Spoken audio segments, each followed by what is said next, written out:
Venerable Mary of the Incarnation spoke of her ecstasies in this manner: I came out of this state after an hour or two in profound peace and great sweetness of spirit. As to my body, it emerged from this prayer more enfeebled than would have been the case after the most frightful austerities, but nevertheless always able to attend to my ordinary occupations.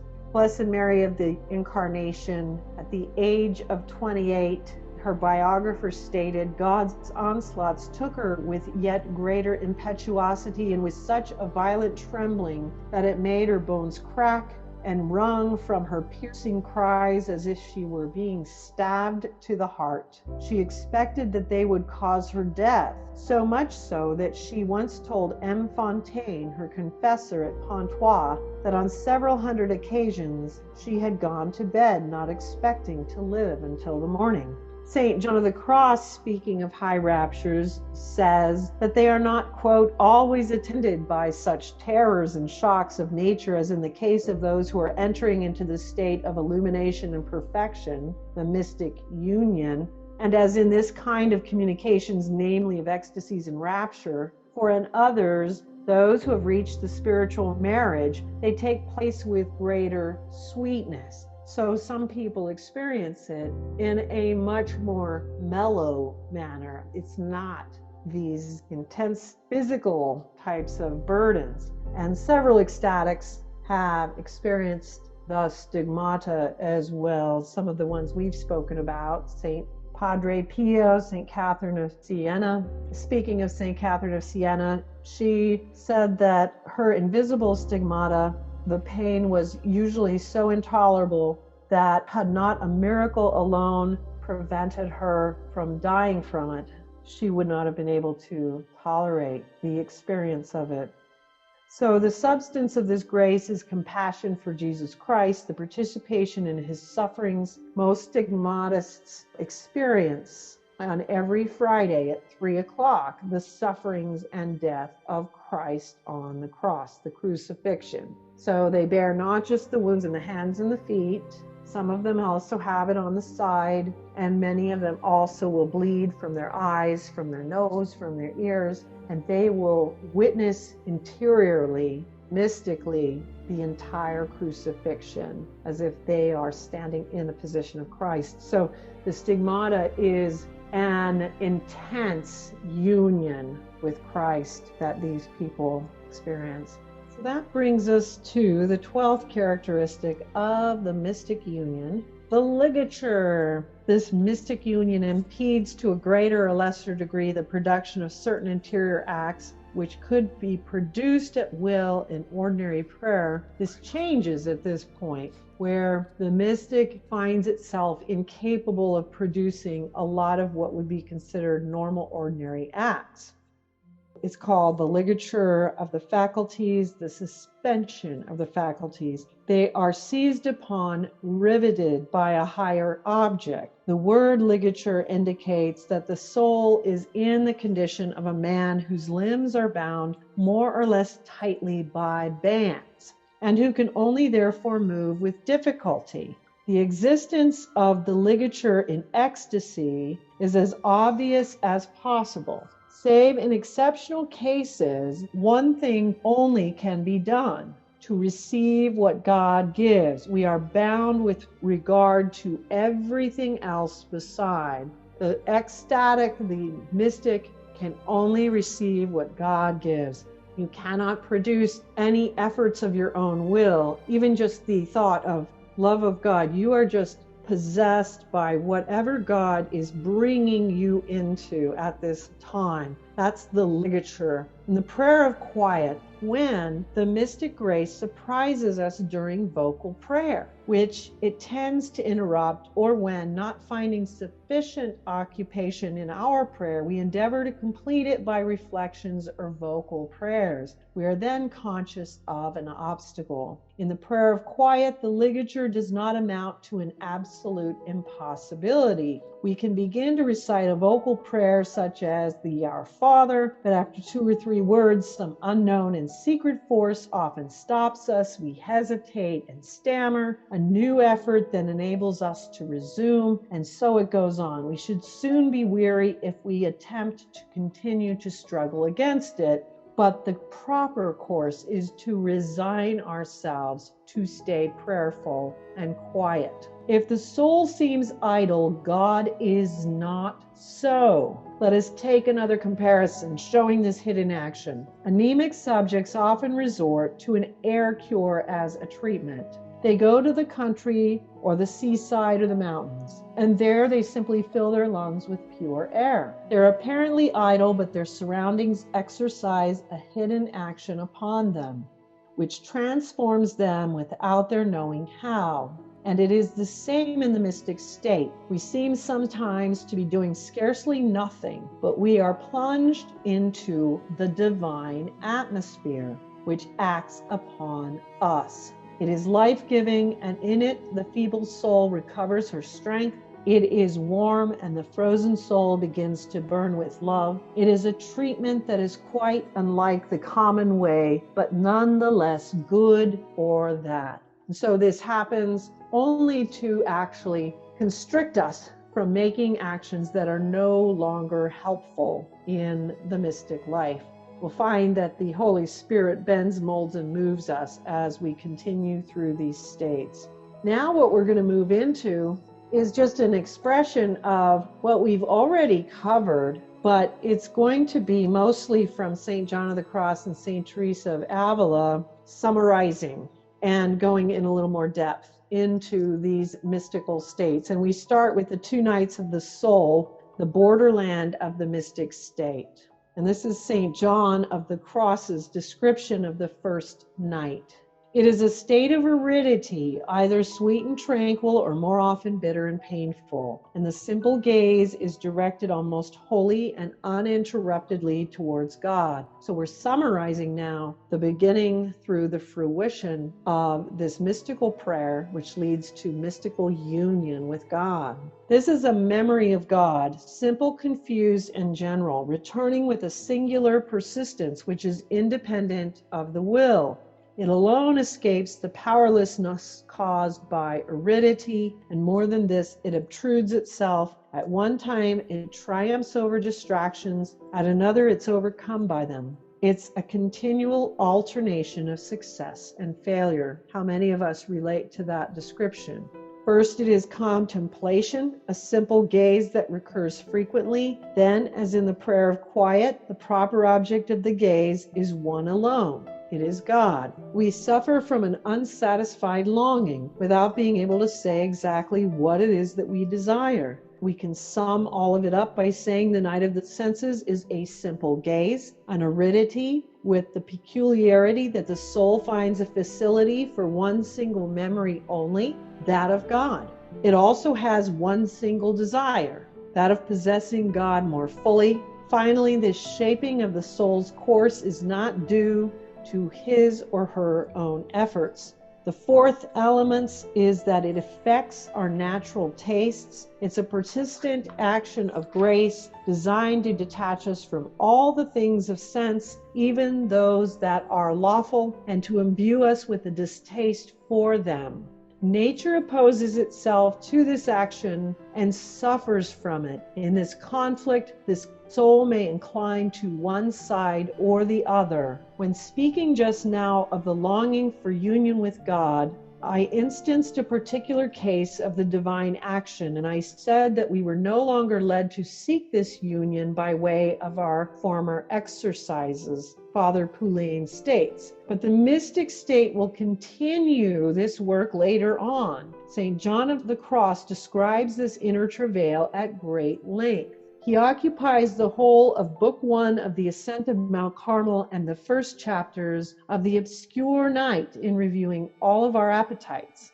And I recommend to all of you to consider going through that entire Book 1 in wanting to review all of your own appetites. This will help you in pursuing the ascetical theology part of your mystical journey. Then he connects it with the 7 deadly sins. He declares this conflict to be the sign by which we should judge as to the probability of our being really in the night of the senses. That's because it determines, are we in the path of purification?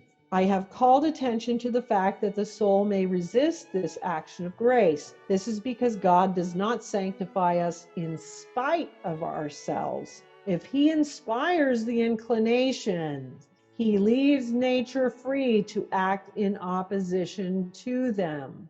We may choose for ourselves. St. John of the Cross admits the existence of this resistance, for he says that the work of purification may be very prolonged. Story of our life, huh?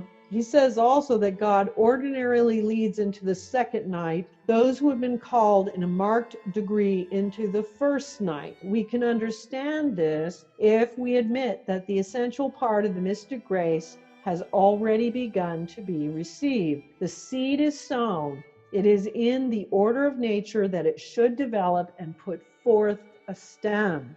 Then we talk about tediousness, tedium, which proceeds from the first element, which is aridity. The faculties are restive at being thus kept without employment. They desire movement, they desire variety, but here they are condemned to an incessant absence of movement and monotonous occupation. And unhappily, this state is inevitable. We cannot change our prayer at will. Very important, we cannot change our prayer at will. It is an act of the Holy Spirit, an act of God. When this trial lasts for several days, even so, it is exceedingly wearisome, but it is sometimes prolonged for several years. So St. John of the Cross is again re-emphasizing this point, and it then becomes intolerable, provided, that is to say, that instead of going in search of outside consolations, we maintain ourselves in recollection. So instead of going in search of outside consolations, we are to maintain ourselves in recollection. That's how we respond to this tedium, this aridity.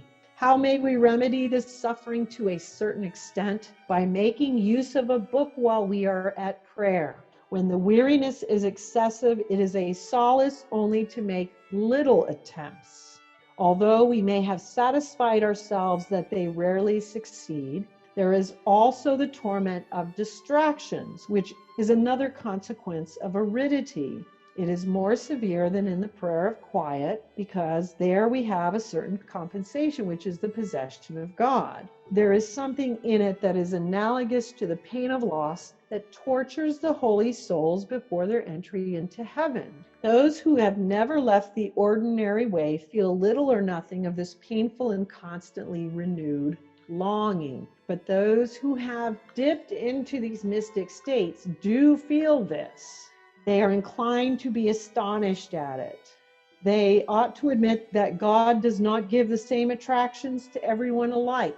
With a loving cruelty, He may quite well enkindle a great craving for eternal blessedness, breathing into us a homesickness for the divine essence, that true country of our souls. And some people go farther than astonishment. They condemn this disposition and say that the distress is fanciful. But those to whom God sends great trials of this kind often feel overpowered with sadness. And they are astonished and say to themselves that this sadness is causeless, but they are mistaken. They're mistaken. There is doubtless no special cause such as a reprimand or sickness, but there is a general cause which they have overlooked. It is this: other souls have a certain inclination for even the humblest of their habitual occupations. They like to exercise their faculties in this way and to escape the tedium of inaction. But suppose that God secretly removes this natural pleasure in all earthly things, without, however, giving us a taste for those of heaven. Our faculties are then applied incessantly to subjects that are distasteful to them, and a perpetual atmosphere of sadness results. You see how this happens? Nothing hinders our seeking, but it will generally be in vain. We cannot get out of our desert. So what do? We must accept this situation generously. This anxiety is due to a narrow idea as to what prayer should be. It consists essentially in a loving converse with God.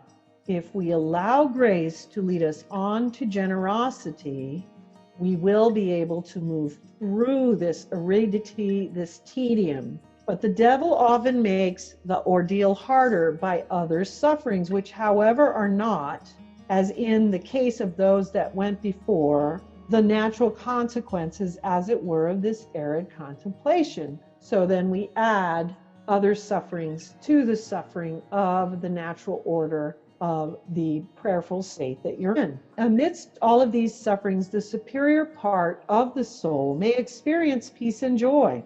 This is only the case with fervent and truly mortified souls, as the cross has become their happiness. This is from the Ascent of Mount Carmel by St. John of the Cross, quote, "The soul delights to be alone, waiting lovingly on God without any particular considerations, in interior peace, quiet, and repose. When the acts and exercises of the intellect, memory, and will, at least discursively, which is the going from one subject to another, have ceased, nothing remains except that knowledge and attention, general and loving, of which I have spoken, without the particular perception of aught else." This striving, notwithstanding the abundance of loving interior peace, disturbs him in the consciousness and enjoyment of it. If the night of the senses is present occasionally only, and if during the intervals we revert to ordinary meditation, it seems to him that God is probably merely proposing to purify the soul without intending to lead her higher. The saint adds, God does not elevate to perfect contemplation everyone that is tried in the spiritual way, and he alone knoweth why. This second obscure night is a certain inflowing of God into the soul. Contemplatives call it infused contemplation or mystical theology. And what happens in this second night? God secretly teaches the soul and instructs it in the perfection of love without efforts on its own part beyond loving attention to God, listening to his voice and admitting the light he sends without understanding how this is infused contemplation. So when the divine light of contemplation shines into the soul, not yet perfectly enlightened, it causes spiritual darkness because it not only surpasses its strength, but because it obscures it and deprives it of its natural perceptions. It is for this reason that Saint Dionysius and other mystic theologians call infused contemplation a ray of darkness that is for the unenlightened and unpurified soul. The way of the Spirit is also called the illuminative way, or the way of infused contemplation, wherein God himself nourishes and refreshes the soul without the help of any active efforts that itself may make. The saint repeats that this night contains a contemplation. Now he shows us what it is that is synonymous in his eyes with this last word. Mystical theology, which is the secret science of God and which spiritual men call contemplation. When describing the man who has gone through the night of the senses, the saint adds, he must change his garments. This God himself will do. He will change them from old into new by infusing into the soul a new understanding of God in God, the human understanding being set aside and a new love of God in God. The soul seems to say, in poverty, unsupported by any apprehensions, in the obscurity of the intellect, in the conflict of the will, in the affliction and distress of memory, I went forth out of myself during the first night, out of my low conceptions and lukewarm love, out of my scanty and poor sense of God. I went forth out of the scanty intercourse and operations of my own to those of God. That is, my intellect went forth out of itself and from human became divine. It understands no more within its former limits and narrow bounds. My will went forth out of itself, transformed into the divine will. All the energies and affections of the soul are in this night, and purgation of the old man renewed into a divine temper and delight. Comparing the two nights, the saint characterizes the second as follows. For this is a certain fire of love in the spirit, whereby the soul in its dark trials feels itself wounded to the quick by a certain impression and foretaste of God, though it understands nothing distinctly, because the intellect is in darkness. And inasmuch as this love is infused in a special way, the soul corresponds only passively with it, and thus a strong passion of love is begotten within it. This love has in it something of the most perfect union with God, the spiritual marriage, and thus partakes in some measure of its qualities, which are chiefly actions of God, in the soul rather than of the soul, which is consenting unto them in simplicity and love. I want to repeat that one thing. In the soul rather than of the soul. The saint says that ecstasies belong to this period, and that they definitely diminish towards its close. So the ecstasies arise during this period, but then they start diminishing as the mystic moves further into the spiritual journey. You would think most people, most beginners, believe that the ecstasies would get grander and greater. They diminish.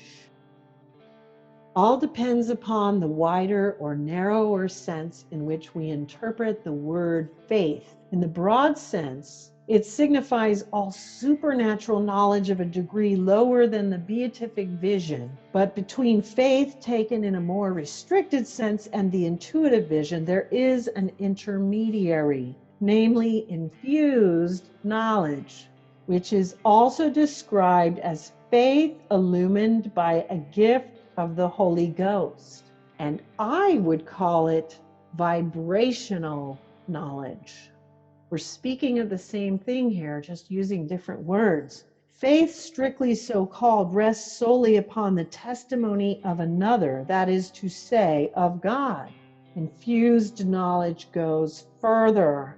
By it, we begin to see with more or less clearness, mystic contemplation is an act of infused knowledge. Now, St. John of the Cross takes the word faith in the first and wide sense. He can therefore say that mystic contemplation is inside the domain and way of faith, but the usual sense is the second. It is to be feared, therefore, that readers may interpret in their usual sense things that the saint said in his own.